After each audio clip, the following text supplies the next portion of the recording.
Fala pessoal, sejam todos bem-vindos a mais um vídeo de rodada do Brasileirão aqui no NS Futebol. Seguinte, 3 jogos hoje, a gente vai passar pelos 3 e a gente vai comentar cada um deles, tá? E também uma análise mais geral do campeonato. Vamos começar pelo fim, vamos começar pela segunda-feira, tá? Esse domingo é um domingo de clássicos, então a gente vai começar na segunda-feira por Cruzeiro e Cuiabá, tá? Então vamos começar por essa partida. Temos o seguinte cenário para Cruzeiro e Cuiabá, uma possível vitória do Cruzeiro como mandante. Tem overall 57 contra um overall 35 do Cuiabá. Tem mais posse da bola, consegue converter as situações em finalização, finaliza melhor, apesar de já estar mais aproximado, mas finaliza melhor a gol. O único detalhe desse Cruzeiro, e a gente viu muito isso contra a equipe do Fluminense, é ficar com a posse da bola, é conseguir criar situações, mas desperdiçar a situação. É não conseguir converter.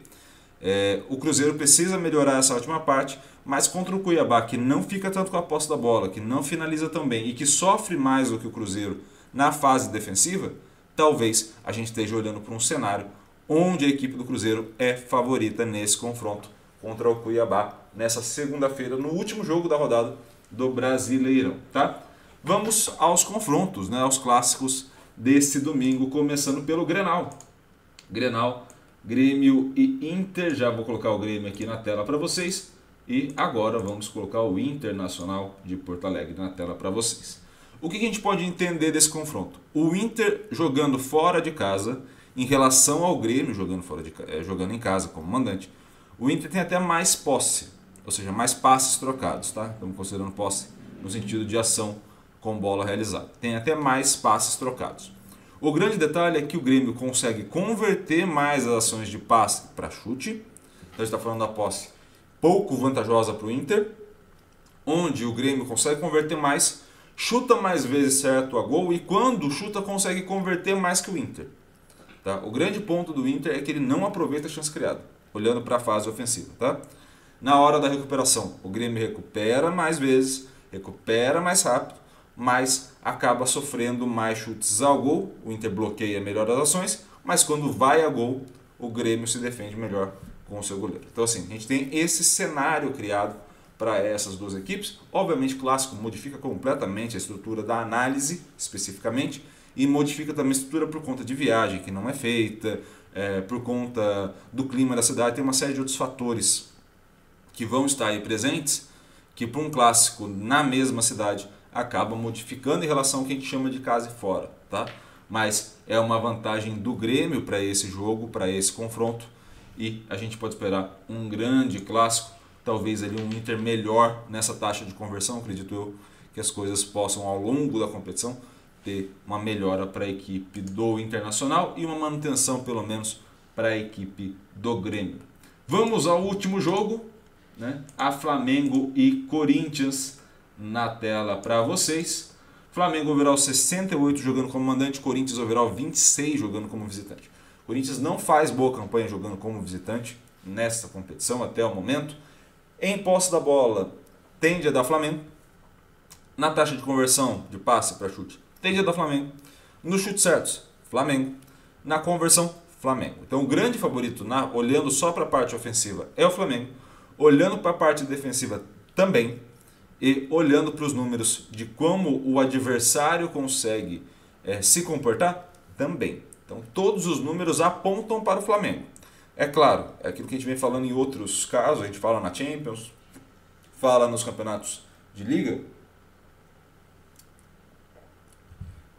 Como a gente está observando uma competição, e eu estou no quarto em Limeira, né, interior de São Paulo, é natural que a comissão técnica do Flamengo e do Corinthians saibam mais do jogo que eu.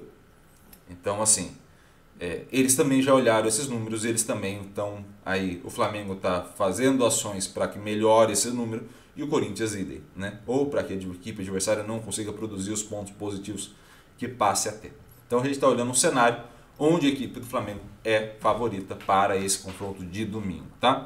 E agora vamos olhar, a gente tem feito isso algumas vezes. A tendência é a gente fazer isso ao longo da competição. Vamos olhar esse gráfico, que é um gráfico relacionado ao dinheiro investido, basicamente, né, ao valor de elenco de cada um dos clubes segundo o Transfermarkt, né, a média de valor aí de cada jogador, com também o desempenho das equipes ao longo dessas 6 primeiras rodadas. Então a gente tem, olhando aqui, começando de trás para frente, né, você tem um Cuiabá bem equilibrado, mais para baixo na tabela, né? Então a gente está falando do Cuiabá mais abaixo. Você tem um Goiás que está tentando aproveitar o mando de campo, mas que jogando fora sofre, tem dificuldades. Um América que não consegue aproveitar o mando e prefere até fora de casa, mas que nesse momento está muito abaixo, está na linha do que ele tem de investimento, mas está abaixo. Tá? Você tem outras equipes, como é o caso do Cruzeiro até esse momento e do próprio Fortaleza, que tem um elenco com um valor, segundo o Transfermarkt, mais baixo, mas que ao mesmo tempo consegue render mais. Então extraem melhor as ações dos seus jogadores, tanto Cruzeiro quanto Fortaleza. Coritiba abaixo, principalmente fora de casa, mas também em casa não faz grande campanha. Grêmio, mando de campo vai prevalecendo. Bahia, idem, o mando de campo prevalece. Botafogo, a mesma coisa. E aí o Botafogo começa a ter aquilo que a gente falou, né, da taxa de conversão. Começa a sofrer com isso, talvez nesse confronto contra o Fluminense, que é mais equilibrado, possa acontecer esse tipo de situação onde o Botafogo não consiga converter da maneira que vinha convertendo, muito alto, e aí esse valor vai caindo também, que é a tendência que a gente tem visto aqui no canal. A gente falou isso no primeiro vídeo do Brasileirão e mantemos nesse segundo, tá? Fluminense muito bem equilibrado, um Inter que ainda não rende tanto quanto pode render, um Vasco da Gama equilibrado, mais abaixo do que poderia, um Santos fazendo uso da Vila Belmiro como grande arma para esse momento, um Red Bull que ainda precisaria render mais, principalmente jogando em casa, mas aqui há de se apontar também uma questão de tradição do clube, né? Especificamente, não do Bragantino, mas do Red Bull Bragantino, né? Dessa nova etapa do clube de Bragança, justamente por criação de clima, relação com torcida, que é muito diferente de você jogar em Bragança e você jogar em outros estádios, né? Mais ou menos a comparação que a gente pode fazer lá fora com o City, né? Você tem uma empresa que compra um clube e isso vai influenciando também no que a cidade vai entender como o clube da cidade, né? A identificação, todo esse processo, a criação de uma torcida de fato que vai acompanhar fielmente esse clube ao longo das 38 rodadas, né? Em casa fica mais fácil, fora de casa fica mais difícil. Então é um Red Bull Bragantino que tem um processo de reestruturação não só de elenco, não só financeira, mas também cultural da cidade em torno do Red Bull Bragantino. Um São Paulo valendo do mando de campo, mas aqui a gente pode fazer uma análise muito parecida com o Botafogo, né? A gente pode fazer uma análise muito parecida com o Botafogo. Há uma tendência também que esse número não seja tão elevado assim, tá? Principalmente por aproveitamento. São Paulo tem uma vantagem, chuta mais vezes e também mantém um pouco mais a posse, mas mesmo assim ainda não dá para cravar que São Paulo ficará nessa situação tão bem colocado jogando como mandante.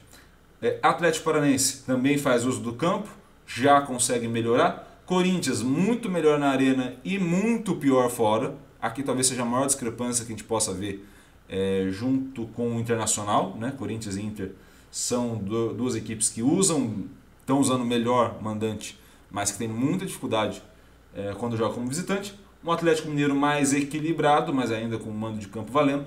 Um Flamengo que ainda precisa se equilibrar, mas vem crescendo ao longo da competição. E um Palmeiras extremamente equilibrado nos dois, até melhor fora de casa, né? Principalmente por conta do empate contra o Bragantino jogando como mandante. Mas principalmente a gente pode entender essa equipe como uma equipe muito equilibrada. Para mim, desses perfis que estão aqui, é uma análise mais minha do que necessariamente matemática, né? Obviamente tem um tom matemático, mas é uma interpretação minha. O Palmeiras hoje é a equipe mais equilibrada do campeonato. Então, se a gente olhar o Botafogo, ele tem uma tendência, ele depende muito da taxa de conversão de gols. Ele não cria um volume de jogo suficiente para manter. O Fluminense cria um volume, mas por vezes não converte. O Palmeiras consegue manter um volume de jogo e ainda converter. Então, hoje, para mim, a equipe mais completa nesse momento, tá? Mas o que a gente vai ver é acompanhar esses números variando ao longo de todas as rodadas do Brasileirão, beleza? Espero muito que vocês tenham gostado do vídeo. Gostou? Curta, comente, compartilhe esse vídeo com o máximo possível de gente e, é claro, se inscreva no canal e ative o sininho para receber todas as notificações. Combinado? Um grande abraço a todos, obrigado pelo carinho e pela audiência com o projeto e valeu!